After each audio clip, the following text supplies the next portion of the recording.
சென்னையிலிருந்து செங்கல்பட்டு வழியாக செல்லும் அனைத்து தென் மாவட்ட பேருந்துகளும் இன்று முதல் கிளாம்பாக்கத்திலிருந்தே இயக்கப்படும். ஈசிஆர் மற்றும் பூந்தமல்லி வழியே இயக்கப்படக்கூடிய பேருந்துகள் மட்டுமே இனி கோயம்பேட்டிலிருந்து புறப்படும்.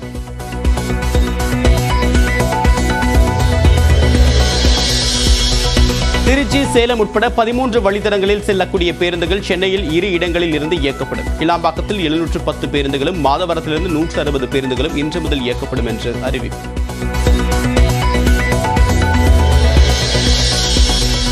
நாடாளுமன்ற தேர்தல் தொகுதி பங்கீடு தொடர்பாக இந்திய கம்யூனிஸ்ட் கட்சியுடன் வரக்கூடிய 3ஆம் தேதி திமுக பேச்சுவார்த்தை. 4ஆம் தேதி மதிமுக மற்றும் மார்க்சிஸ்ட் கம்யூனிஸ்ட் கட்சியினருடன் ஆலோசனை.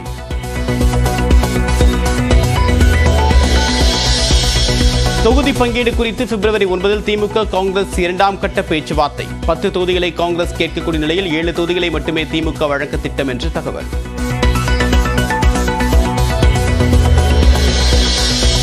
சிவகங்கை தொகுதியை காங்கிரசின் கார்த்திக் சிதம்பரத்திற்கு வழங்க திமுக கடும் எதிர்ப்பு. விருதுநகர் தொகுதியையும் இந்த முறை திமுகவிற்கே வழங்க வேண்டும் என்றும் ஒருங்கிணைப்பு குழுவிடம் நிர்வாகிகள் கோரிக்கை.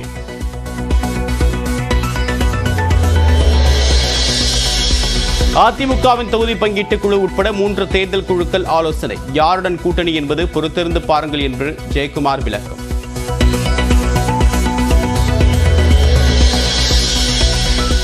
நாடாளுமன்ற தேர்தலில் யாருடன் பாமக கூட்டணி? பொதுக்குழு கூட்டத்திற்கு முன்பாக தைலாபுரத்தில் முக்கிய நிர்வாகிகளிடம் இன்று கருத்து கேட்டறிகிறார் நிறுவனர் டாக்டர் ராமதாஸ்.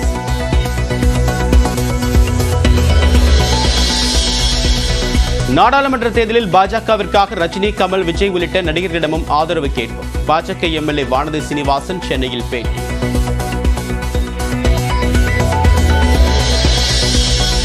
நாகையில் வீடு கட்டும் திட்டத்தில் முறைகேடு நடந்திருப்பதாக ஆளுநர் கூறியதற்கு அமைச்சர் ஐ. பெரியசாமி மறுப்பு. அனுமதி வழங்கியதில் இதுவரை 75 பயனாளிகள் வீடுகளை கட்டி முடித்திருப்பதாகவும் விளக்கம்.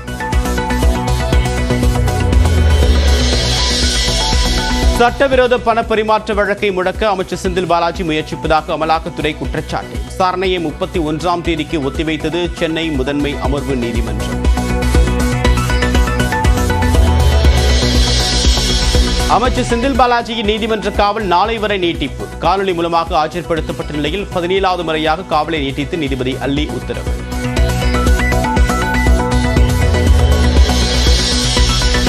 டாஸ்மாக் கடைகளில் மதுபானங்களின் விலை பிப்ரவரி 1ஆம் தேதி முதல் உயர்வு. மது பாட்டிலுக்கு 10 ரூபாய் முதல் 80 ரூபாய் வரை விலை அதிகரிக்கிறது.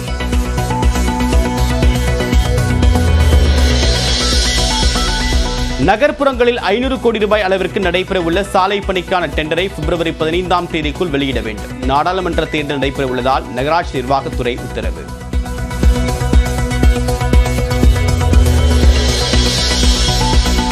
புதுச்சேரி தலைமை செயலாளர் ராஜீவ் வர்மாவுக்கு சண்டிகருக்கு மாற்றம். புதிய தலைமை செயலரானார் சரத் சௌஹான். கோவாவுக்கு மாற்றப்பட்டார் புதுச்சேரி மாவட்ட ஆட்சியர் வல்லவன்.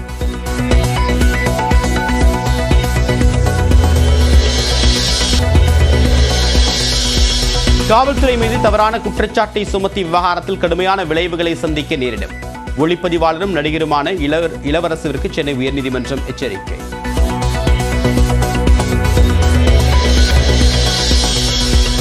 பொன்முடிக்கு விதிக்கப்பட்ட 3 ஆண்டு சிறை தண்டனையை நிறுத்தி வைக்க உச்சநீதிமன்றம் மறுப்பு. மேல்முறையீட்டு மனு மீது லஞ்ச ஒழிப்புத்துறை பதிலளிக்கவும் உத்தரவு.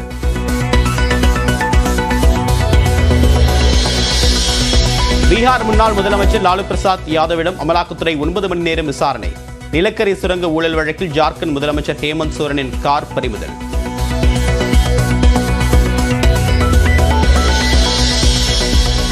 மாநிலங்களவைக்கு ஆந்திரா, கர்நாடகா, பீகார் உட்பட 15 மாநிலங்களிலிருந்து தேர்வான 56 உறுப்பினர்கள் ஏப்ரலில் ஓய்வு. அடுத்த மாதம் 27ஆம் தேதி தேர்தல் நடத்தப்படும் என்று தேர்தல் ஆணையம் அறிவிப்பு.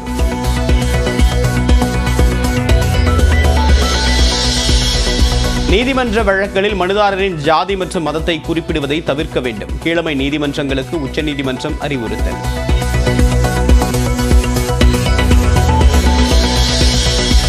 இங்கிலாந்திற்கு எதிரான 2வது டெஸ்ட் போட்டியில் காயம் காரணமாக ரவீந்திர ஜடேஜா, KL ராகுல் விலகல்.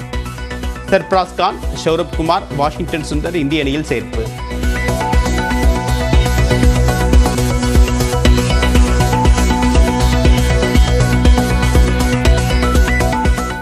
நாடாளுமன்ற தேர்தல் தொகுதி பங்கீடு தொடர்பாக காங்கிரஸை தொடர்ந்து மற்ற கூட்டணி கட்சிகளையும் திமுக பேச்சுவார்த்தைக்கு அழைத்துள்ளது. திமுகவிடம் இந்த முறை கூடுதல் தொகுதிகளை கேட்டு திட்டமிட்டிருப்பதாக திருமாவளவன் தெரிவித்துள்ளார்.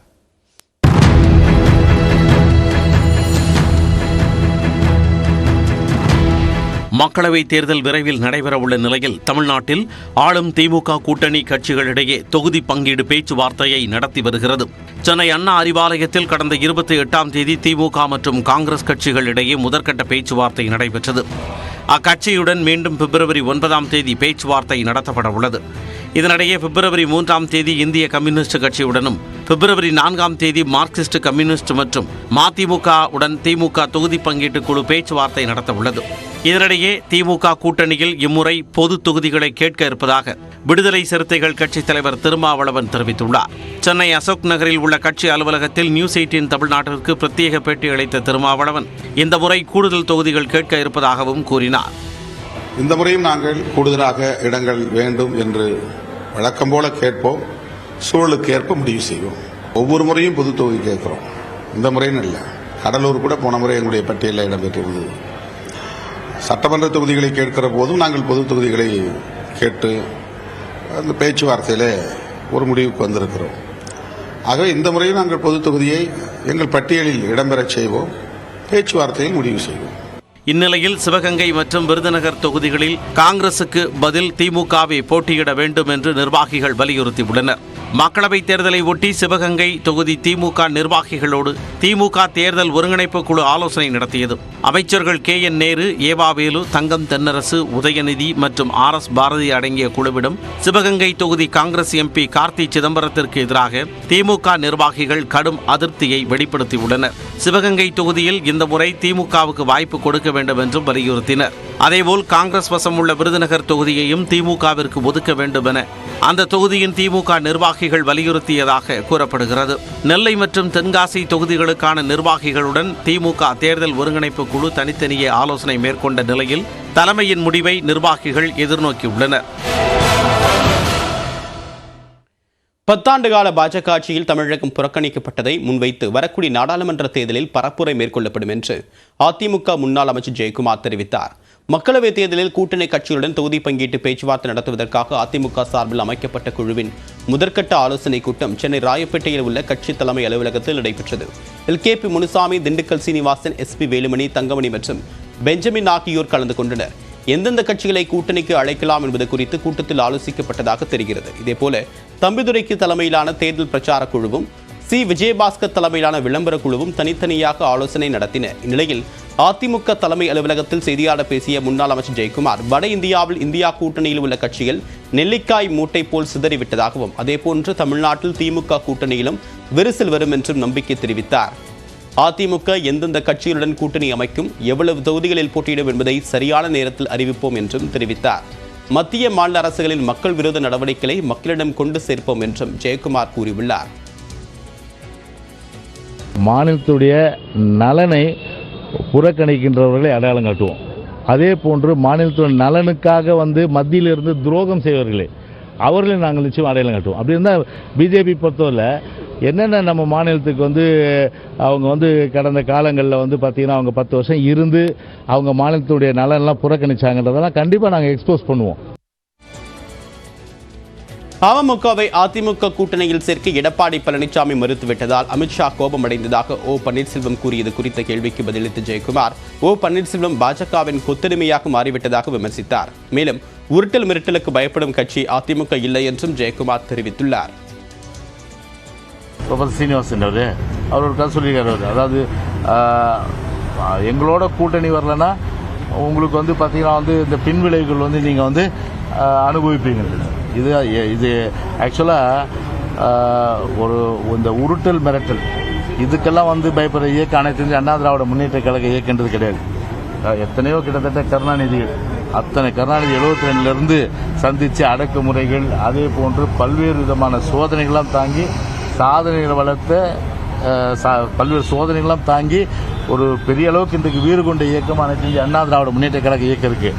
ஆடை பொறுத்தவரை குட்டி விட்டு ஆழம் பார்க்கக்கூடாது. எனவே அப்படி குட்டி விட்டு ஆழம் பார்க்கின்ற ஒரு செயலில் ஈடுபட்டால் அனைத்து இந்திய அண்ணா திராவிட முன்னேற்ற கழகம் முழுமையான அளவுக்கு சிங்கங்களாக ஏற்று வரும்போது கண்டிப்பாக எல்லா ஆடுகளும் ஓடுகின்ற நிலைமை தான் வரும். தென் மாவட்டங்களுக்கு இயக்கப்படக்கூடிய அனைத்து பேருந்துகளும் இன்று முதல் கிளாம்பாக்கம் மற்றும் மாதவரத்திலிருந்து இயக்கப்படும் என்று தமிழ்நாடு அரசு அறிவித்துள்ளது. போதிய வசதிகள் இல்லை என்று பயணிகள் குற்றம் சாட்டிய நிலையில் அவர்களுக்காக செய்யப்பட்டுள்ள ஏற்பாடுகள் என்ன, ஆம்னி பேருந்துகள் எவ்வாறு இயக்கப்படும் என்பது குறித்தெல்லாம் இந்த சிறப்பு தொகுப்பில் பார்க்கலாம்.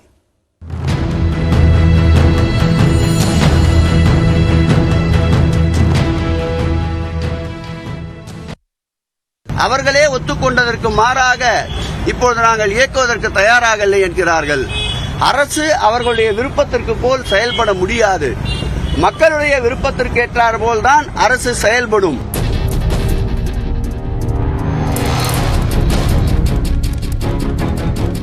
அனைத்து ஆம்னி பேருந்துகளும் கிளாம்பாக்கத்திலிருந்தே இயக்கப்பட வேண்டும் என அமைச்சர் சேகர் பாபு சில தினங்களுக்கு முன்பு கொந்தளித்த காட்சிதான் இது.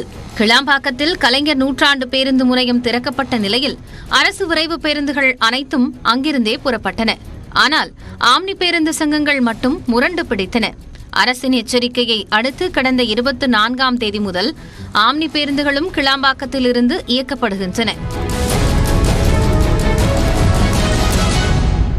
இந்நிலையில் செங்கல்பட்டு, திண்டிவனம் வழியாக தென் மாவட்டங்களுக்கு இயக்கப்படும் TNSTC எனும் இதர கோட்ட போக்குவரத்து கழகங்களைச் சேர்ந்த 710 பேருந்துகள் கிளாம்பாக்கத்திலிருந்தே புறப்படும் என அமைச்சர் சிவசங்கர் அறிவித்துள்ளார். இதனால் கோயம்பேடு பேருந்து நிலையத்திலிருந்து திண்டிவனம் மற்றும் செங்கல்பட்டு வழியாக இனி பேருந்துகள் இயக்கப்பட மாட்டாது என்றும் அறிவித்துள்ளார். மேலும் மாதவரத்திலிருந்து செங்குன்றம் வழியாக தென் மாவட்டங்களுக்கு 160 பேருந்துகள் இயக்கப்படும் என்றும் தெரிவிக்கப்பட்டுள்ளது. வட சென்னையில் திருவொற்றியூர், பெரம்பூர், கொளத்தூர், எண்ணூர், செங்குன்றம் உள்ளிட்ட பகுதிகளில் வசிக்கும் மக்கள் கிளாம்பாக்கத்திற்கு சென்று அங்கிருந்து தென் மாவட்டங்களுக்கு பயணிப்பது மிகுந்த சிரமத்தை ஏற்படுத்திய நிலையில் மாதவரத்திலிருந்தே தென் மாவட்டங்களுக்கு பேருந்துகள் இயக்கப்படும் என்ற அறிவிப்பு வடசென்னை வாசிகளுக்கு மகிழ்ச்சியை ஏற்படுத்தி உள்ளது. கோயம்பேட்டிலிருந்து தென் மாவட்டங்களுக்கு இயக்கப்பட்ட சுமார் 80% பேருந்துகள் இனி கிளாம்பாக்கத்திலிருந்தே இயக்கப்படும் என்பதால் எஞ்சிய பேருந்துகள், அதாவது தர்மபுரி, வேலூர், திருப்பத்தூர், ஒசூர், ஆம்பூர் உள்ளிட்ட பகுதிகளுக்கு பூந்தமல்லி, கோயம்பேட்டில் இயக்கப்படும் என அறிவிக்கப்பட்டுள்ளது. மேலும் கிழக்கு கடற்கரை சாலை வழியாக புதுச்சேரி, கடலூர், சிதம்பரம் மற்றும் நாகப்பட்டினம் வரை செல்லும் பேருந்துகளும் கோயம்பேட்டிலிருந்தே இயக்கப்படும் என்றும் தெரிவிக்கப்பட்டுள்ளது. கிளாம்பாக்கத்திலிருந்து கோயம்பேட்டிற்கும் பாரிமுனைக்கும் சுமார் 15 நிமிடங்களுக்கு ஒரு முறை பேருந்துகள் இயக்கப்படுவதால் பயணிகளுக்கு வசதியாக இருக்கும் என்றே கூறப்படுகிறது. கிளாம்பாக்கத்தில் ஓராண்டிற்குள் ரயில் நிலையம் அமைக்க 20 கோடி நிதி ஒதுக்கி அதற்கான பணிகளையும் சென்னை பெருநகர வளர்ச்சி குழுமம் முடுக்கிவிட்டுள்ளது. ரயில் நிலையத்திலிருந்து பேருந்து நிலையத்திற்கு செல்ல ஆகாய நடைமேடை அமைக்கவும் திட்டமிடப்பட்டுள்ளது.